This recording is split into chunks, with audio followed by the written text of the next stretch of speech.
Again, you're watching Sky News after days of revelations of sexual harassment, abuse and even rape in British politics. The Prime Minister has called a meeting of all party leaders to agree a cross-party approach to the problem. Theresa May says her priority is agreeing a new reporting mechanism for victims. But what exactly is required to deal with this problem? Joining me from Westminster are the writer and free speech campaigner Ella Whelan and the Telegraph and Metro journalist Rebecca Reid. Hello, ladies. Thank you both for joining us on Sky News this afternoon. Ella, to you, first of all, what's happening at Westminster at the moment?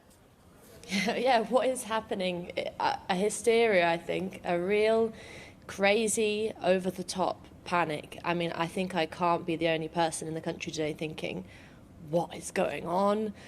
You know, on the basis of some allegations, some of which are laughably small, there seems to have been some kind of witch hunt started. John Humphrys got into trouble today for questioning whether it was a witch hunt. I really think it is. The kind of snowball of one allegation has turned into a real sort of frantic search for sexual harassment wherever it can be found. Of course, there are also allegations which are very serious, like the rape allegation, which needs to be separate, taken very seriously and dealt with in the proper way. But I mean, we're talking about allegations of an affair, allegations of someone's sexual preference in relation to perfume, somebody having a relationship at work. I mean, this is nothing necessarily untoward. It just seems completely mad. How would you respond to that, Rebecca? I mean, I think calling anybody's accusations laughable is a bad place to start. Let's not laugh at anyone's feelings that they've been treated inappropriately sexually. I think there is a problem here that we're talking about everything from rape to sexual assault to being harassed in one breath, and they are different things. They have different effects on your life, and I think that we do need to have a much clearer, much better discussion than we're having at the moment, because I would agree that at the moment what we're having is a free-for-all, and the problem is that people who don't think that certain aspects of this discussion are important, like the flirting or the calling someone love, are using that as a reason to write off the whole thing, and I think that that is a very real problem.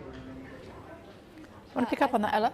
Yeah, I mean, you know, the reason why I feel comfortable, and I'm not an unsympathetic person, right? And the reason why I feel very comfortable with saying that certain of these, they're not even allegations actually, they're just statements, are laughable. For example, the one in which one of the MPs is accused of preferring people to wear, the people he sleeps with, to wear women's perfume. I mean, that's nobody's business but that person's alone, and yet it's on this list of potential sexual harassment cases. The thing that really, really worries me, and I make this point a lot, but I think it's really, really crucial to say this right now, even though it's unpopular, is that what we're doing is completely denigrating women's freedom. We are doing women a disservice in this mass hysteria, because what we're saying is that they need to be protected from behaviour as, you know, low level as inappropriate glances, as we said with the writer Kate Maltby this morning, with a fleeting touch of the knee.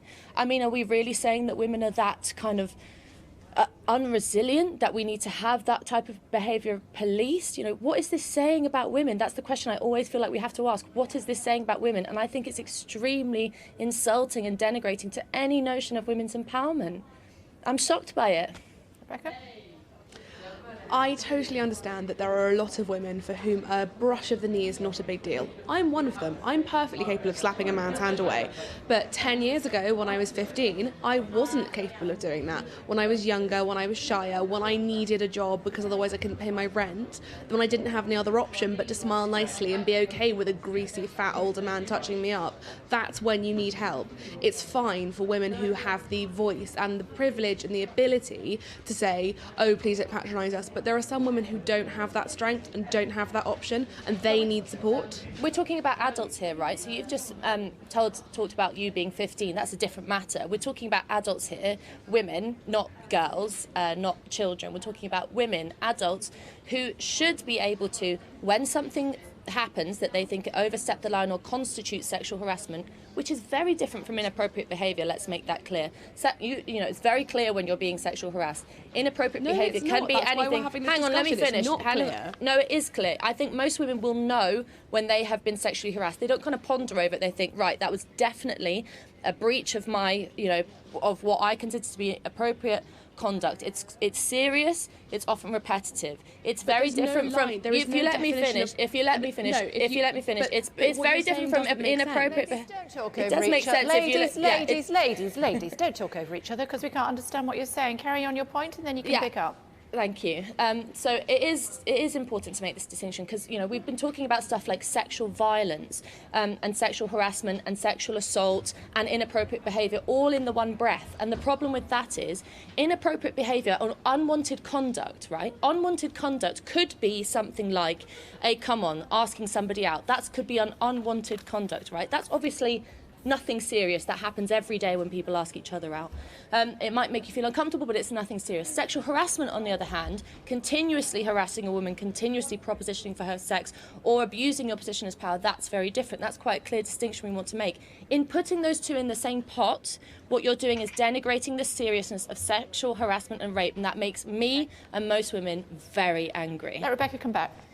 I said the exact same thing at the beginning. I don't think that it makes sense to put rape and asking somebody out over and over again, which makes them uncomfortable, in the same bracket. However, that doesn't make one of them okay. You said that people know... Okay, now I talk. You said that people know when they've been sexually harassed. These people are saying they have been sexually harassed. Why on earth we're not deciding to listen to and believe women, I don't understand. But I go back to the same point. Being young, being junior, being scared, having bills to pay, feeling that complaining will mean that you lose your job or don't get promoted, and then you're in a situation where you can't pay your rent, that is a reality for a lot of women. It's fine if you've got somewhere to move home to. It's fine if you're confident. It's fine if you've been taught your whole life that your voice matters, but a lot of women don't have that experience, and that's why they need support to speak out. Ladies, I'm afraid we're out of time, but it's good to talk to both of you. Thank you very much indeed for joining us. Come back soon. Thank you.